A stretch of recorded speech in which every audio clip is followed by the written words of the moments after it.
Ya, terima kasih Anda masih bersama kami. Bagi Anda yang baru saja bergabung, kami hadirkan kembali 3 berita utama hari ini. Tim SAR gabungan temukan seorang korban terseret ombak di pantai Pasir Putih, Kabupaten Sukabumi dalam kondisi meninggal dunia. Tak mau kalah, kini penjualan hewan kurban pun dilakukan lewat dari internet. Hasilnya laris manis.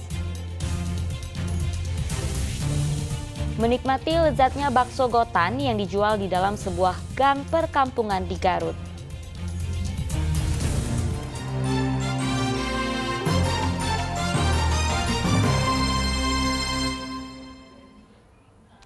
Menjelang perayaan Idul Adha, penyakit lumpy skin disease atau LSD menyerang ratusan ekor ternak sapi di Garut. Sedikitnya ada 372 ekor sapi yang terjangkit yang tersebar di 25 kecamatan.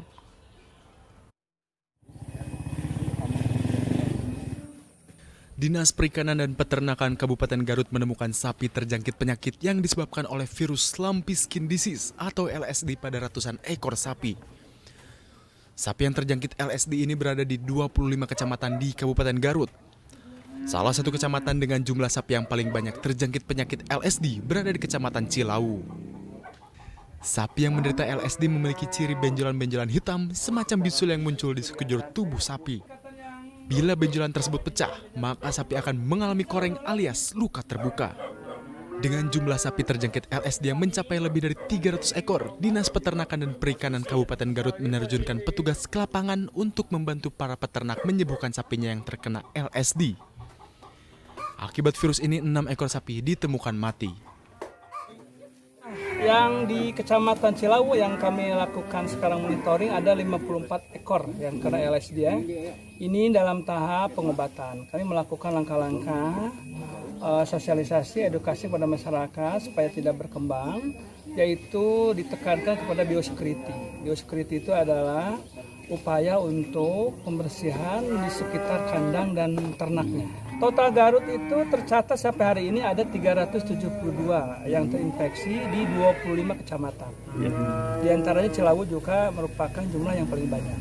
Ada juga yang mati, Bapak. Mati ada 6, tidak tertolong. Ada juga yang merubuh, tertolong dipotong, ada 7. Dan alhamdulillah sudah sembuh 206 ekor. Sisanya sekitar 153 ekor dalam tahap pengobatan. Sapi yang terjangkit LSD dilarang diperjualbelikan terlebih untuk kebutuhan hewan kurban. Virus lumpy skin disease ini dapat menular melalui sentuhan dengan sapi yang sakit melalui nyamuk, lalat kandang, dan udara. Dengan penularan yang sangat mudah tersebut, diharapkan para peternak segera mengarantina sapi yang terjangkit serta menjaga kebersihan sapi dan kandang. Eko Setiabudi melaporkan dari Garut. 2 minggu jelang Idul Adha, Kabupaten Tasikmalaya mulai kebanjiran hewan kurban. Harga sapi kurban pun mulai merangkak naik hingga 2 juta rupiah setiap ekornya. Jelang Hari Raya Kurban, kebutuhan akan hewan kurban semakin terasa. Saat ini jumlah penjualan hewan kurban seperti sapi sudah mulai ada peningkatan di pasar hewan setempat.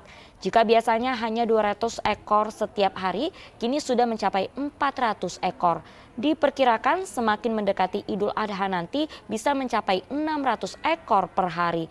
Semakin banyak yang mencari hewan kurban, harganya pun semakin meningkat. Setiap hari harga sapi terus meningkat, bahkan mencapai 2 juta per ekornya. Saat ini harganya gimana Pak Haji? Masih standar normal. Kan normal.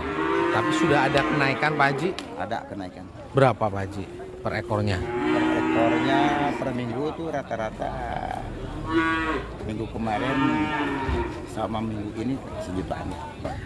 Kisaran berapa sekarang harga yang dijual ke Pak Haji? Ya rata-rata harga 245 21 sampai 245. Oh gitu ya. Ya ya standar. Ya standar masyarakat. Konsumen menengah ke bawah lah. Oh gitu ya. Ya, sementara itu penjualan hewan kurban di Bandung Barat semakin ramai diserbu pembeli. Para peternak hewan kurban kebanjiran pesanan termasuk dari luar kota dengan strategi pemasaran melalui media sosial.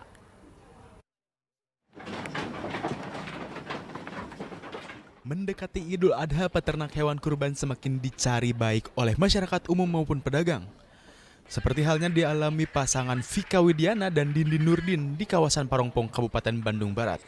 Dalam beberapa hari terakhir, kandang ternaknya tak pernah sepi dari pembeli, baik yang datang langsung maupun yang sudah pesan lewat media sosial. Pemasaran online di beberapa platform media sosial dinilai lebih menguntungkan karena pembeli tak hanya berasal dari pelanggan lokal Bandung Raya saja, melainkan sudah tembus ke beberapa kota besar seperti Jabodetabek, Banten, bahkan hingga ke Sumatera dan Kalimantan. Hewan kurban yang dijual cukup direkam video dan diunggah ke media sosial. Dalam sehari, pesanan via media sosial rata-rata di atas 20 ekor domba. Sistem penjualan online melalui media sosial sudah dilakukannya sejak 3 tahun lalu atau saat pandemi COVID-19. Keberadaan media sosial dinilai sangat membantu pemasaran. Untuk melayani pelanggan yang jauh seperti dari Jabodetabek, Jawa Tengah, dan Jawa Timur, minimal pembelian domba 15 ekor gratis ongkos kirim. Sejak sepekan terakhir dagangan diunggah, sudah lebih dari 100 ekor domba laku terjual dengan omset ratusan juta rupiah. Selain sudah dinyatakan sehat dan cukup umur, harga jual yang diberikan lebih terjangkau dan memiliki kualitas yang baik. Harga yang ditawarkan juga dinilai ramah di kantong. Kalau sekarang lebih enak online kita kan kalau misalkan offline dari contohnya 5 tahun ke belakang kita jualan offline yang beli itu masih daerah-daerah Bandung.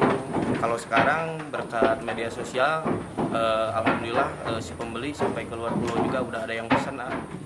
Kalau misalkan di media sosial tuh orang-orang baru, tapi untuk pemasaran selain bulan Idul Adha juga kami selalu melakukan pengiriman domba. Salah satu contoh pengiriman domba kami ke daerah Jabodetabek, kayak Jabodetabek spesial kalau misalkan beli domba di sini ambil 15 ekor gratis ongkir, ke Jawa Tengah, ke Jawa Timur juga sama, kami selalu suka ngirim juga domba-dombanya. Kandang yang kedua baru beres renovasi, kapasitas paling di sini cuma 150 ekor sampai 200 ekor. Sebagai penjual lokal di daerah Bandung sini suka ngambil sampai 100 atau 200 ekor lah dari Pak Ujang. Jadi saya Pak Ujang ini harganya lebih terjangkau untuk pedagang-pedagang seperti saya yang kecil, yang minim modalnya. Tapi alhamdulillah saya udah ngambil selama 10 tahunan, alhamdulillah lancar. Untuk harga domba kurban pada tahun ini mengalami kenaikan rata-rata 300 hingga 500 ribu rupiah per ekor. Domba tersebut dijual dengan harga rata-rata per ekor mulai dari 2.500.000 rupiah untuk ukuran ekonomis hingga ukuran super dengan harga 6.500.000 rupiah dengan bobot 75 kg. Sebagian besar hewan kurban yang dipasarkan untuk dijual kembali oleh para pedagang. Muhammad Abbas melaporkan dari Kabupaten Bandung Barat. Ya, 7 dari 28 jemaah haji cadangan asal Kota Bogor telah membayar pelunasan BPIH tahap 2 yang berakhir hari Senin 12 Juni di kantor Kementerian Agama. 1 calon jemaah diantaranya dinyatakan bisa berangkat ke Tanah Suci tahun ini.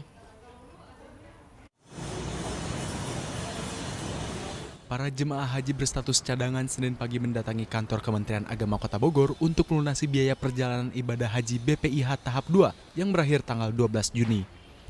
Selain membawa berkas kelengkapan data, mereka pun diminta menyetorkan sisa dana yang harus dibayarkan ke bank. 1 jemaah haji cadangan diantaranya terkonfirmasi berangkat pada tahun ini usai mendapat kabar dari petugas terkait. Ia mengaku kaget dan bersyukur bisa menunaikan ibadah rukun Islam kelima ini setelah mendaftar sejak tahun 2013 lalu. Kaget, bahagia, udah campur. Udah. Kayaknya udah males ngomong. Gitu Bu. Girang girang. Nggak menyangka Bu ya? Nggak nyangka banget ya terus Kan input. udah nggak apa-apa karena tahun besok gitu. Ibu berangkat bersama siapa? Sendiri. Untuk pelunasannya sisanya berapa Bu yang dibayar? Ini sekarang 26 lah. Sekitar 26. Untuk syarat-syarat gimana Bu? Sudah lengkap? Sedang Lagi dijalanin deh. Paspor, kesehatan. Status cadangannya sudah disuruh melunasi IPIK-nya. Untuk Pastiannya belum tahu. Oke. Kita melengkapi berkas aja. Melengkapi berkas. Bapak daftar dari tahun berapa Pak? 2013. Kementerian Agama Kota Bogor tahun ini mendapat kuota 28 orang jemaah haji cadangan pada tahap 2. 7 diantaranya telah melunasi pembayaran BPIH.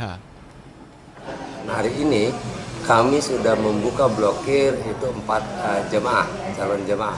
Jadi artinya insya Allah pada hari ini mungkin dari 3 ditambah 4 insya Allah menjadi 7 orang calon jemaah haji cadangan yang akan bisa melunasi pada hari ini. Untuk cadangan tahap 2, alhamdulillah Kota Bogor mendapat 28 jemaah dan itu semua terbagi menjadi 2 kategori.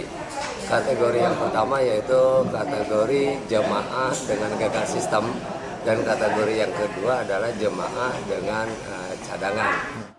28 jemaah haji cadangan ini ditentukan usai para pendaftar sebelumnya dinyatakan gagal sistem dan masuk dalam cadangan murni. Sebelumnya pada sistem perpanjangan tahap 1 Kota Bogor mendapatkan kuota sebanyak 384 jemaah cadangan. Iwan Kurniawan melaporkan dari Kota Bogor. Nah, saatnya kita bicara tentang kuliner ya. Kali ini ada bakso yang dijual di dalam sebuah gang di Garut. Namun jangan salah, meski berada di dalam gang, tetap menjadi buruan para pecinta bakso karena rasanya yang nikmat. Setiap hari terlihat antrean pembeli sejak pagi hingga malam hari demi merasakan bakso Gotan.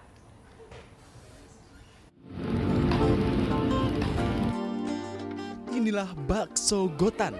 Bakso yang populer di Kabupaten Garut. Berada di dalam sebuah gang di pusat kota Garut, kuliner bakso ini menjadi buruan pecinta bakso.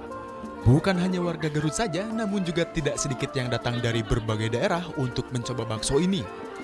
Ada yang dari Bandung, Tasikmalaya, Pangandaran, bahkan ada yang dari luar Pulau Jawa. Selain berada di dalam sebuah gang, bakso ini juga dihidangkan di sebuah rumah dan bukan warung atau toko layaknya penjual bakso. Ruang tamu, ruang tengah, dan kamar disulap menjadi tempat makan bakso. Bahkan di lantai 2 juga dijadikan ruang makan bakso. Dari Bandung. Sengaja. Sengaja. Kenapa milih bakso Gotan? Kenapa? Karena terkenal, enak, khas Garut. Jadi kita mau coba gitu. Kalau lihat dari sajiannya, bedanya sama bakso Bandung apa? Apa ya? Variasi ya kayaknya. Lebih bervariasi, terus kayak kelihatan banget gitu uratnya. Terus? Lebih menggugah selera. Oke. Boleh tahu isinya apa aja itu di dalamnya? Ini apa ya? Selain bakso. Bawang. Terus ini bakso aci. Ada bakso apa nih? Pedas. Sama telur. Oh, ada bakso telur ya? Cincang. Di tempat ini para pembeli secara prasmanan bisa mengambil sendiri baksonya karena ada berbagai macam bakso seperti bakso urat, bakso telur, bakso aci, dan bakso ceker.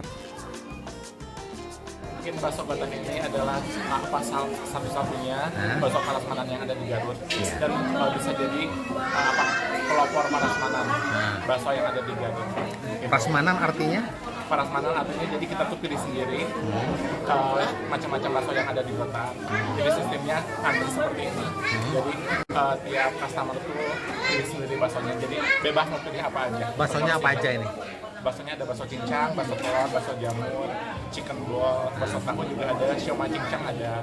Yang paling bestseller, hits di sini apa? Yang paling bestseller kalau dari baksonya ada di bakso cincang, ada bakso aci urat juga, bakso aci urat bawang. Dia udah campuran aci urat sama bawang. Seporsinya biasanya berapa? Kalau minimal untuk dine-in minimal 10.000 per porsi. 10.000 per porsi. Ya. Untuk satu porsi bakso dijual dengan harga Rp9.000. Harga tersebut bisa lebih mahal lagi tergantung dari berapa banyak bakso yang dipesan. Eko Setiabudi melaporkan dari Kabupaten Garut. Informasi tadi mengakhiri jumpa kita. Atas nama rekan yang bertugas, saya Auriga Agustina mengucapkan terima kasih atas kebersamaan Anda. Selamat beraktivitas dan sampai jumpa.